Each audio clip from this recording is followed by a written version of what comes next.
Hey everybody, this is Mr. Trinetsky, and this is our Unit 1.2 review. So on this first grouping of questions, it asks us to identify, number one, asks us to identify all the alternate interior angles. Alternate interior, even though these are not parallel lines, we can still identify our alternate interior angles. One pair of alternate interior angles would be 3 and 6. Another pair would be 4 and 5.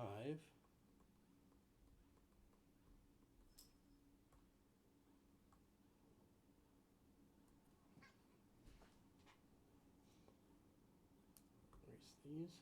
Our next question asks us to list all the corresponding angles. So one corresponding pair of angles would be 1 and 5.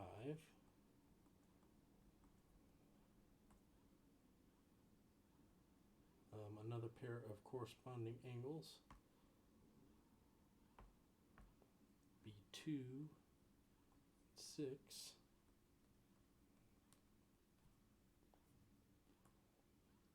Third pair, 7 and 3.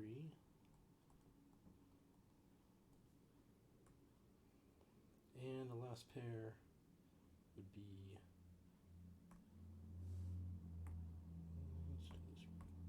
8 and 4.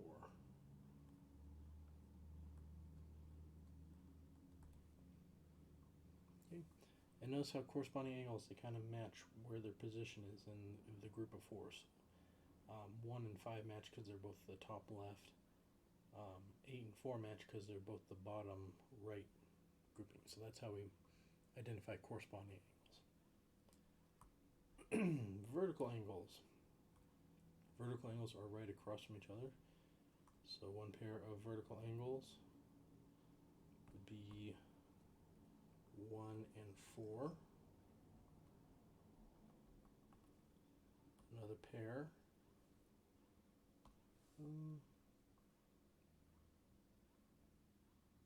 It's aqua. Be 2 and 3.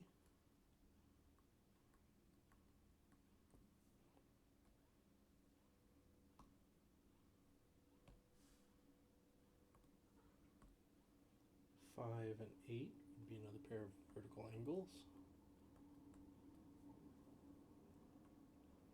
And lastly,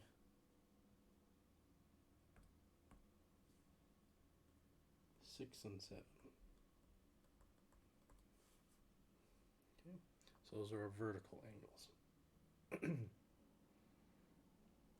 Alright, so now we do have parallel lines and a transversal, and we're asked to solve for x in each of these cases. So our first case here, we have same side interior angles. Okay, they're on the same side of the transversal and they're inside the parallel lines. And these are supplementary. Okay. Means they add to 1 each. So that's how we're going to set up and solve this equation. We're going to set 3x plus 50 plus 5x plus 10 equal to 180. And from here, we're going to collect our like terms. So 3x and 5x, they're on the same side of the equation, so we can just add them together. Same with the 50 and the 10. We're just going to add those together. Oops. Those add 260.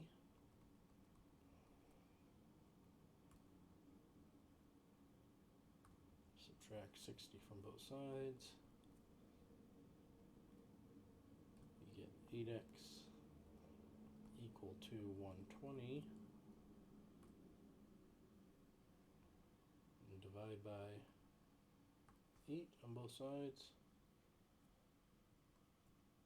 And we get x equal to divide by 8, 15.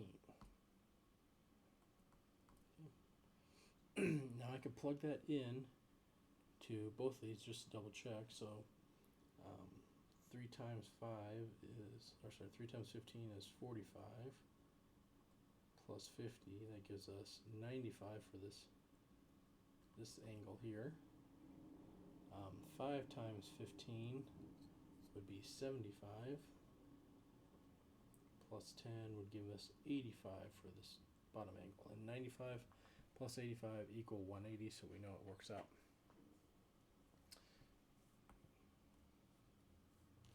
For number 5, these are corresponding angles, and corresponding angles are congruent.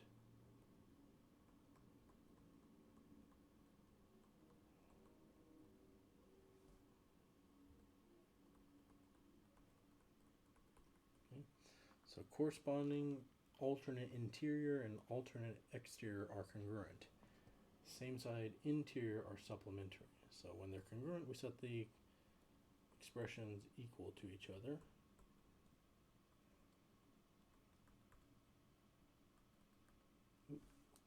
Equal to each other. And we solve from there.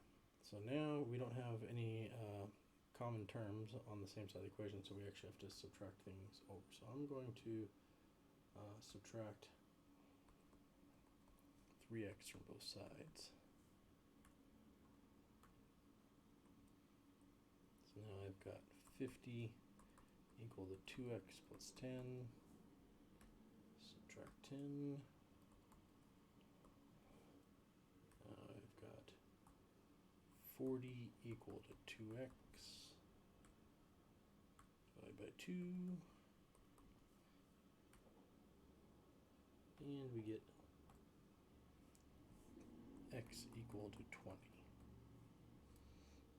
I can plug that in, so 5 times 20 is 100, plus 10 gives me 110.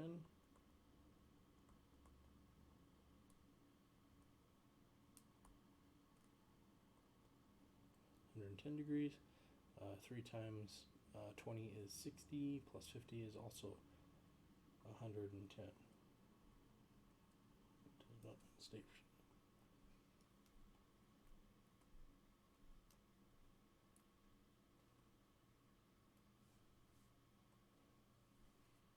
Okay.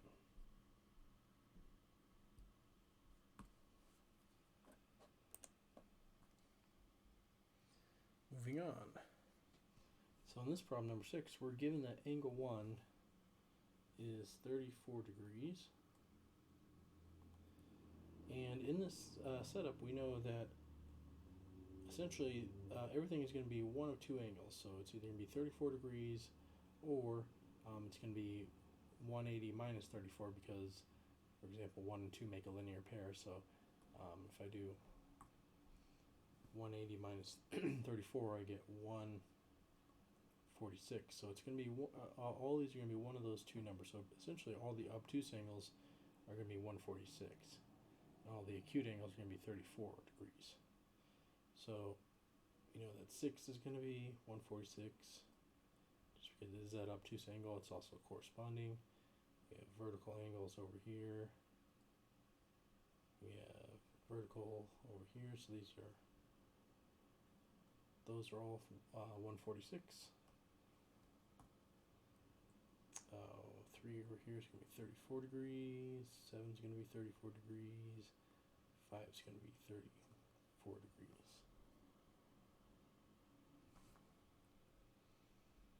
All right. Linear equation. So we have line M is this equation, and we want a line that is parallel to that. So first thing we always do is we find the slope, and since it's parallel, it's going to be the same as our original line. So our slope is going to be equal to -2. Next thing that we do is we use our point slope equation, so y minus y1 equal to m x minus x1. And we plug in our slope and then the point that we're also given. So here's the point that our line has to go through. So our equation becomes y minus 17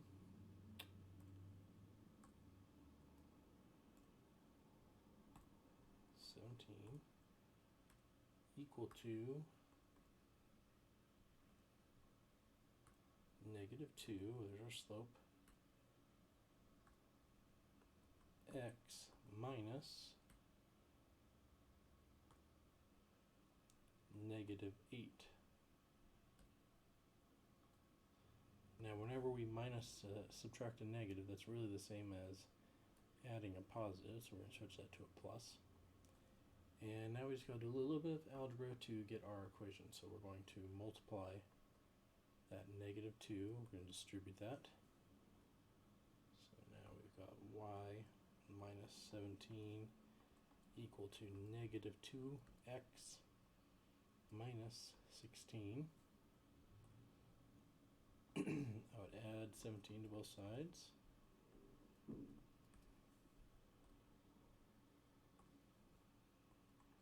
So y equals -2x plus 1. And that is our answer. That's our equation. That's parallel to the previous equation. Alright, next one is almost going to work the same way, but we have to recognize one key things here. So this is our y equals mx plus b format. And the nice thing about this second equation is that they give us our b, so we are actually almost there. Our equation, we've already got y equals, we don't know what our slope is, but we know we're going to have a plus 12 at the end of it. So really, all we need to do is figure out what our slope is.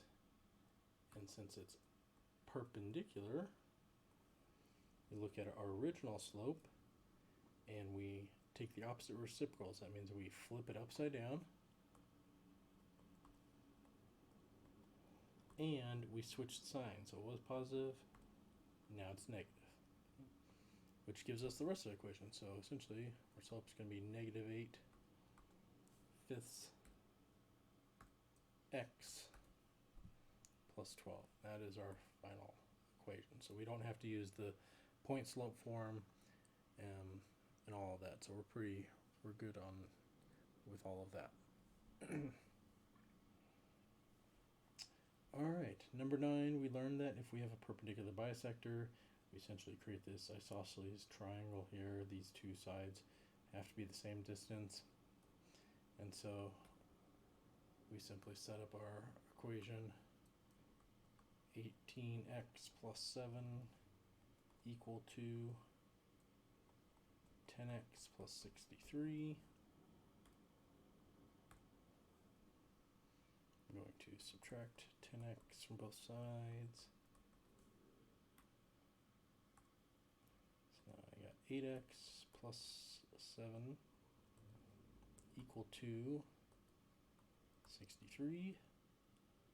I will subtract 7 from both sides. So that gives me 8x equal to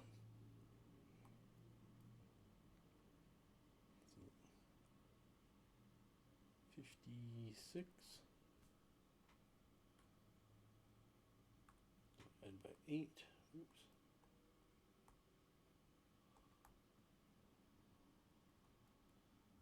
And x equals 7. Again, I can plug that in to make sure. 10 times 7 is 70.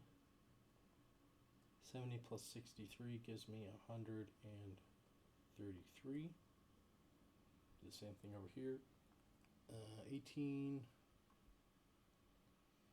times 7 equals 126.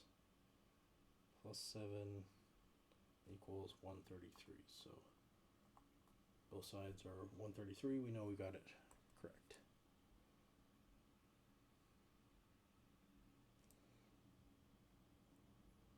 Alright, our last question here says, prove that angles F and C are supplementary. So what's asking us to prove is that angle F and C, and notice that I marked them differently because they're different angles, are supplementary. So our goal is to get F,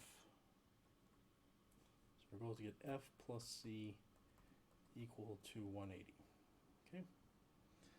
So what we should start out with is, what else do we know for sure is equal to 180? Well, there's a couple of things. I know, for example, f and g equal 180. I know that f and e equal 180.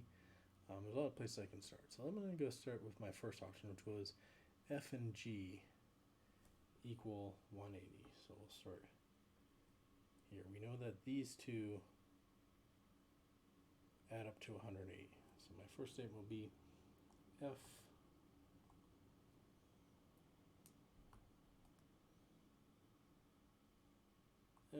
plus g equals 180, and that's a linear pair.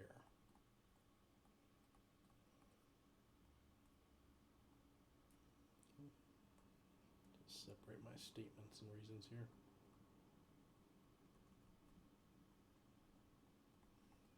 Okay. Well, what else do I know about g? What other angle do I know that g is equal to? Well, I can see that g and c are corresponding angles. So I can say that g equals c.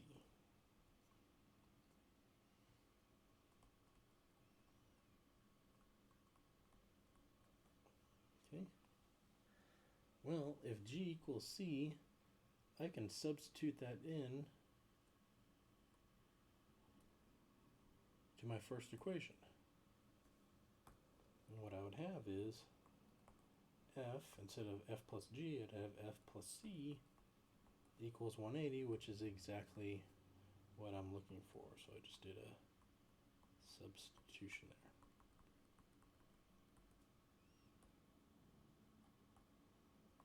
And there's my proof.